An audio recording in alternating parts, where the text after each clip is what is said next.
Hello, everybody. My name is Spoons Rattling, and welcome to the grand finale of our Risk of Rain 2 item go through and tier list with the Void items from Survivors of the Void, a great DLC that introduced the Void items, which are sort of a twist on Lunar items, where they're supposed to sort of be side grades to items that already exist. But they tend to not exactly follow that formula, either being directly superior or in most cases just becoming more useful on different survivors. I quite love Void items. They're some of the best in the game, in my opinion. Starting off, we have Safer Spaces, the corrupted form of Tougher Times. So instead of being a chance to negate it, it just negates the first hit you take. Super useful, one of the best defensive items in the game. If you're playing the game well, you won't be getting hit that often, and when you do get hit, it gets negated by good old Safer Spaces. It's hard to beat Safer Spaces, really. It's such a fantastic item. It offers so much survivability. Sorry.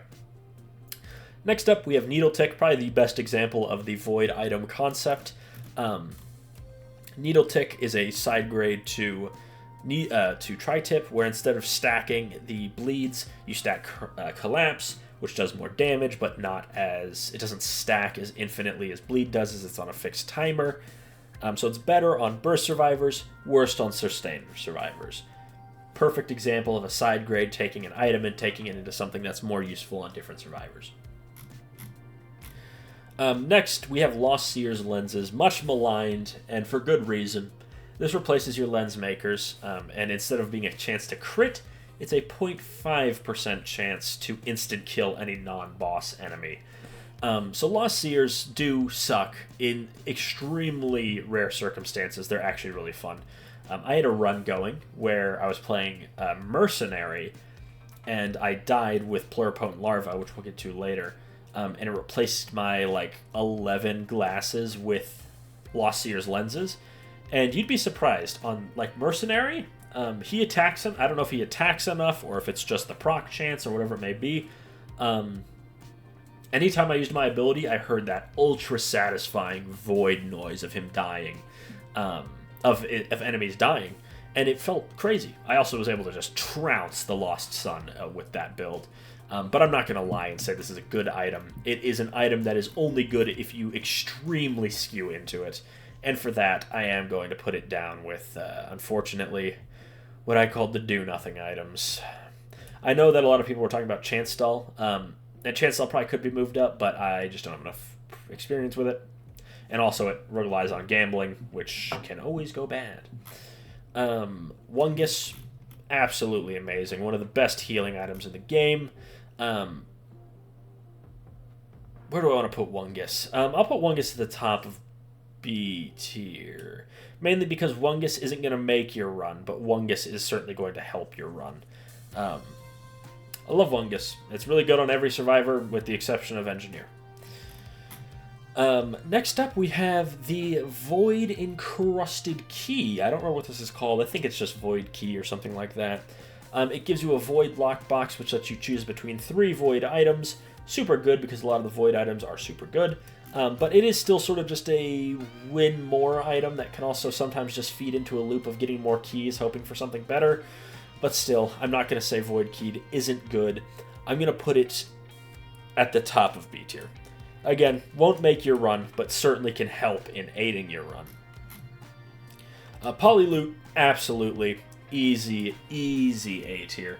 Polyloot gives you, trades off Ukulele's chain damage for more single target damage, and is really good on every survivor. I can't think of a single survivor that doesn't love having a Polyloot. It's just a huge direct damage buff against, single targets, which will be the boss of any run, and even their jobber minions will die extremely fast to a Polyloot.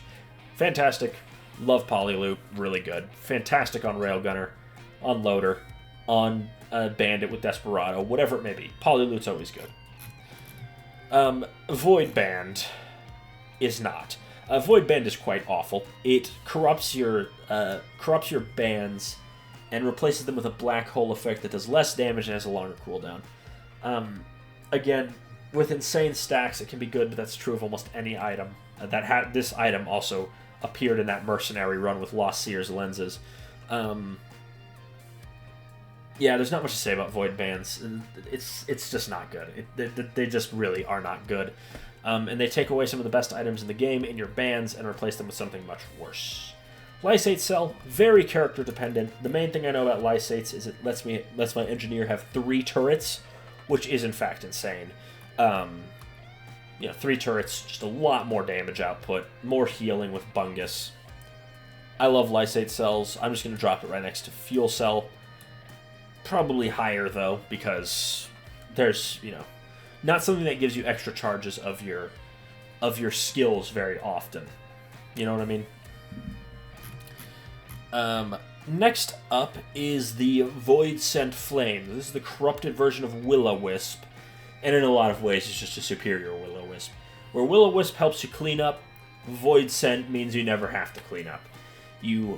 This means when you hit enemies at full health, they explode in a big fireball. And then, of course, that can cause a reciprocating chain effect, where one wisp explodes, the next ones explode, which cause the others to explode. It's a beautiful sort of collapse, almost, of what's going on in the game. And Void Sent Flame, really, really good. Pairs really well with the Burst Survivors. And even on non-Burst Survivors, it's sort of like Crowbar, where I know some people are like, well, Crowbar's only good on Burst Survivors. But I actually like it just to give characters that can sometimes struggle with hordes or flying enemies just the chance to kill them a lot easier. For example, Buzzsaw Multi, him with Crowbar or Void Sent Flame, shoot your scrap canister up at those eyeless pests and watch them explode. Void Sent is fantastic, and I'm going to put it a few spots above Will-O-Wisp because it is so, so good. Love Void Sent Flame. Plasma Shrimp is ATG's corrupted form and is one of my favorite items in the game. Again, really good with Pocket ICBM. But instead of being a chance to fire a super powerful rocket, it's a more moderately powerful rocket that fires every time you attack, so long as you keep your shields up. So this is the one time PSG is actually useful.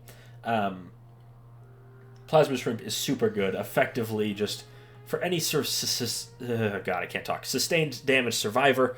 It just gives them a huge, huge damage boost, which is very good, and gives them just a lot more damage output because of how Plasma Shrimp works, especially if you get a Pocket ICBM. I never leave home without Plasma Shrimp. It's so good. And even on the survivors where ATG is generally considered better, Plasma Shrimp is still fantastic, just because it's guaranteed. Over the course of a game, it may even, I think Plasma Shrimp will just outdamage ATG after a while because it activates every time. Okay, yeah, here's a really good item. This is Tentabobble, and I'm tempted to put this in S tier for the sole reason that it just cheeses the bosses in this game. If you get Tentabobble and a 57 Leaf Clover, you've just won the game. Because what Tentabobble does is it gives you a chance to completely immobilize enemies. It's not the highest chance, but it of course stacks with increased stacks. And with 57, you'll of course be re-rolling. Now that is slightly specific, but even without that, Tentabobble has a lot of ways of becoming more consistent. The one that comes to mind, of course, Engineer. Engineer with his turret setup, that's up to 3 times the proc chance, just because you're attacking 3 times at 3 at a time. And then, of course, Multi with his double guns has more chance of activating it. And in general, I'm probably putting it a little high, but Tentabobble is just one of those items that cheeses out so easily. Next up, we have Benthic Bloom. This is a very silly item. I'm not entirely sure of how good it is because of how rare it is. I've only gotten to use it maybe once. I think my friend had to leave, which ended the run early. But Benthic is silly enough that I'm going to put it at the top of at the bottom of B, because it's one of those, potential man items, right? It has the potential. Your green item could turn into 10 stacks of laser scope, and then your critical hits do 10,000% damage.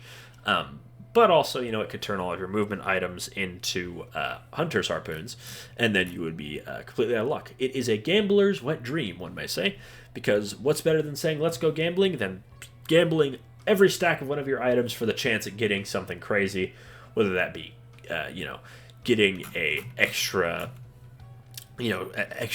57 leaf clover, or 10 extra sonorous whispers, or whatever it may be. 10 brilliant behemoths, 10 Dio's best friends. Benthic Bloom is ridiculous, and it is the gambler's item of choice. But I won't put it that much higher because it really is a way that could just quickly go badly. Pluripotent, I'm going to put with the other Dios because this is Corrupted Dio's best friend. Gives you the revive, but it corrupts all of your items into void items, so this can be very bad, but I will generally still take the second chance at life because, of course, that can completely change the course of a game. And as I mentioned, if you're far enough into a run, even the kind of mediocre void items can still become really good. As I mentioned, having enough crit glasses, once you turn them all into void seers, you will be instant killing a lot of enemies, especially on high attack rate characters, which is very fun. Again, it's a second chance at life, which is the greatest thing you can have in a game where you often die in an instant. Next we have, this is, what's it called? Zoea? Powerful Zoea or something like that? And this corrupts every gold item into this. The Protozoan Zoa, something like that. And what it does is every 30 seconds it summons a void enemy, but they fight on your side, which is a funny. But that's kind of all. Well, you can, on very rare occasions, get a Void Devastator, which is one of the most powerful enemies in the game. More often than not, you'll just get some Void Reavers walking around, which, while they are very tanky, aren't going to help much with bosses, and honestly can be detrimental. It has happened to me where my Void Reaver has died, and I have gotten, unfortunately, caught in the Void Death, which instantly kills you. So honestly, this is way too high for it. I'm going to put it right next to Happiest Mask, because yes, it is very funny, but it also can instantly kill you. So keep that in mind before you corrupt anything. And then that just leaves Red Scrap, which I'm not even going to bother ranking because I've seen a red printer maybe 3 times. Anyways, that is the entire tier list. I know there have been a lot of people that have decried me in the comment sections of being absolutely insane, but I was going to see this through to the end anyways. Remember, this is a very, very stupid, poorly balanced game that is very near and dear to my heart. This is just my personal opinion on these items. I'm not saying that, if you, for example, much prefer, goat leg to anything else and you want to put that in S tier, totally fine. If you want to put, if you want to drop Squid Polyp down to F tier, go ahead. That's the whole point of this kind of thing. It's about giving my thoughts on all these items, which I think I've done quite well. I hope you have enjoyed this little mini-series. It didn't necessarily do the best, so it might be a while before we return to Risk of Rain 2 on the channel. But it's a game that I love, so I love talking about it. I've been Spoons Rattling. I hope you enjoyed this video. Make sure to like, comment, and subscribe, and I will see you all next time.